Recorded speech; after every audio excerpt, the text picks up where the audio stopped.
Class 9 subject mathematics exercise 1.6, जिससे कि हमने पिछले की वीडियो में एक्सरसाइज 1.5 तक कंप्लीट किया। अब हम 1.6 की तरफ चलते हैं, जिसमें पहला क्वेश्चन है मान ज्ञात कीजिए। पहला क्वेश्चन, इसका पहला पार्ट 64 की घात 1/2, यानी कि 64 के हमें ऐसे फैक्टर करने हैं जो हमें बटे में जो दिया है संख्या उसकी वो देखना पड़ता है हमें। देखिए 64 के ऐसे फैक्टर करो कि 2 घात के रूप में मिलना चाहिए। 64 को इधर कट करते हैं हम, ये देखा जाए तो हमारा ये 8 का वर्ग होता है। 8/2 64, 8 एकम 8, यानी कि यहाँ पे हमें 8 × 8 ऐसे लिख सकते हैं हम। जिस संख्या पे किसी की भी घात कोई भी घात नहीं होती है तो वहाँ पे एक घात यानी कि वो सब में अकेला होता है। यहाँ पे 8 की घात गुणा में घातें जुड़ जाती हैं, पता है, तो यहाँ लिखेंगे 8 की घात 2, टोटल घात दी है हमें 1/2। अब देखिए इन दोनों के बीच में कोई भी साइन नहीं है तो हम क्या लगा देंगे, 2 × 1/2। 2 से 2 कट हो गया, क्या बचा हमारा यहाँ पे 8 की घात 1, यानी कि ये सिंगल पद बचा हमारा 8। इसका आंसर आ गया ये 8। अब हम चलते हैं इसके सेकंड पार्ट की ओर। 32 की घात 1/5 दिया है।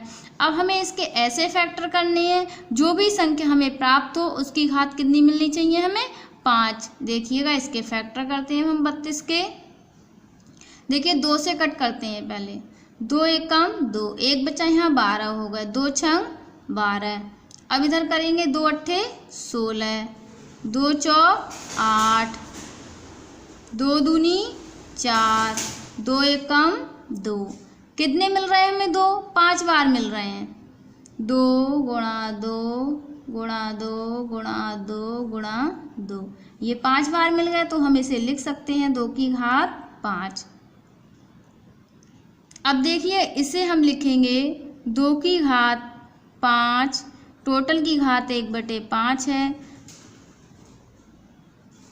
इसे इस तरीके से लिखेंगे 5 × 1/5, 5 से 5 कट हो जाएगा, हमारा बचेगा 2। इसी प्रकार इस क्वेश्चन का आंसर हमें 2 प्राप्त हुआ। अब हम चलते हैं इसके थर्ड पार्ट की तरफ। थर्ड पार्ट है हमारा 125 की घात 1/3, यानी कि हमें 125 के ऐसी संख्या प्राप्त करनी है गुणनखंड करके जो घात 3 के रूप में मिले। 5 दूनी 10, बचेंगे 2, यहाँ हो गए 25, 5 25, फिर 5 से काटेंगे 5 25, फिर ये कटेगा 5 एकम 5, यानी कि हमें प्राप्त हुआ 5 3 बार, 5 × 5 × 5। इसे हम लिख सकते हैं 5 की घात 3। इधर देखिए इधर लिखेंगे इसे 5 की घात 3 × 1/3, 3 से 3 ये कट हो गया, यानी कि इसका आंसर हमें प्राप्त हो गया 5। इसी प्रकार अब हम सेकंड क्वेश्चन की तरफ चलते हैं। सेकंड क्वेश्चन हमारा ये है, देखिए कह रहा है ज्ञात कीजिए 9 की घात 3/2। अब हमें 9 के ऐसे फैक्टर करने, हमने कहा बटे में जो संख्या होगी घात में उस पर देखेंगे हम। जैसे 2 है यहाँ पे तो 9 के ऐसे फैक्टर करने जो घात 2 के रूप में मिले। 3 × 9, यानी कि हम इसे लिखेंगे 3 की घात 2 और टोटल हमें घात दी है 3/2। गुणा का साइन लगाएंगे, आएगा 3 की घात 2 × 3/2। 2 से 2 हमारा ये कट हो जाएगा, बचेगा हमारा 3 की घात 3। इसे हम 3 बार गुणा में लिखेंगे, 3 × 3 × 3, 3 × 9 और 9 × 27 प्राप्त होगा हमें इसका आंसर। इसी प्रकार हम इधर चलते हैं 32 की घात 2/5। अभी हमने फैक्टर किए थे फर्स्ट के सेकंड पार्ट में, तो 32 के आए थे हमारे 2 की घात 5, टोटल घात दी है हमें 2/5। इधर देखिए इसे लिखेंगे 2 की घात 5 × 2/5, 5 से 5 कट हो जाएगा, क्या बचेगा हमारा यहाँ पे 2 की घात 2। इसकी 2 बार गुणा करेंगे, 2 × 2 आएगा हमारा 2 दूनी 4। इसी प्रकार अब हम इसके थर्ड पार्ट की ओर चलते हैं। देखिएगा थर्ड पार्ट हमें दिया है 16 की घात 3/4।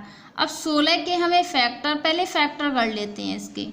2 से काटो, 2 अट्ठे 16, 2 चौक 8, 2 दूनी 4, 2 एकम 2, यानी कि 2 हमें 4 बार हमें प्राप्त हो गया। ये इसे लिख सकते हैं हम 2 की घात 4। इधर लिखेंगे 2 की घात 4, होल घात दी है हमें 3/4, ब्रैकेट हटाएंगे, ये इस तरीके से लिखेंगे 3/4, 4 से 4 कट हो जाएगा, क्या बचेगा हमारा 2 की घात 3। हम 2 की 3 बार गुणा करके लिखेंगे 2 गुणा 2 गुणा 2, 2 इसकी गुणा करेंगे, 2 दूनी 4 दूनी 8, यानी कि यहाँ पे हमें प्राप्त हुआ 8 आंसर। अब देखिए इसके फोर्थ पार्ट की तरफ। फोर्थ पार्ट में दिया है हमें 125 की घात -1/3। देखिए अभी हमने पिछले ही जस्ट क्वेश्चन में 1 के थर्ड पार्ट में हमने 125 के फैक्टर किए थे, फिर हम दोबारा कर लेते हैं। यहाँ पे देखिए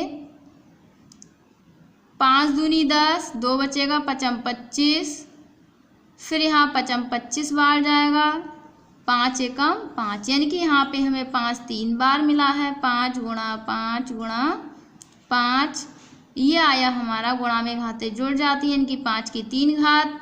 यहाँ लिखेंगे हम 5 की 3 घात, होल घात हमें माइनस की 1/3 दी है, ब्रैकेट हटा देंगे, ये 5 की घात 3 गुणा -1/3, ये ऊपर है ये बटे में है, 3 से 3 ये कट जाएगा, हमारा बचेगा 5 की घात -1। ये हमें -1 दिया, हमें प्लस में बनाना है, तो इस तरीके से ये बटे में ले आएंगे, प्लस में आ जाएगा, यानी कि इसका आंसर हमें 1/5 प्राप्त हुआ। इसी प्रकार ये क्वेश्चन कंप्लीट हुआ।